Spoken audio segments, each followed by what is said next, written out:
సికింద్రాబాద్ బోయన్పల్లిలో అగ్ని ప్రమాదం చోటు చేసుకుంది. పోచమ్మ టెంపుల్ పక్కనే ఉన్న కట్టెల దుకాణంలో మంటలు అంటుకున్నాయి. మంటలు భారీగా చెలరేగడంతో స్థానికులు భయాందోళనకు గురయ్యారు. అయితే స్థానికుల సమాచారంతో అక్కడికి చేరుకున్న ఫైర్ సిబ్బంది మంటలను అదుపులోకి తెచ్చారు.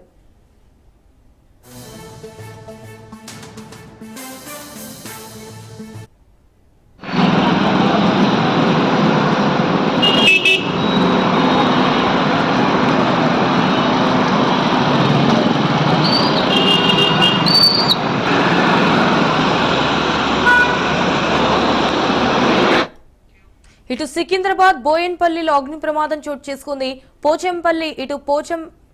పోచమ్మ టెంపుల్ పక్కనే ఉన్న కట్టెల దుకాణంలో మంటలు అంటుకున్నాయి. అయితే మంటలు భారీగా చెలరేగడంతో స్థానికులు భయాందోళనకు గురయ్యారు. అయితే స్థానికుల సమాచారంతో అక్కడికి చేరుకున్న ఫైర్ సిబ్బంది మంటలను అదుపులోకి తెచ్చారు.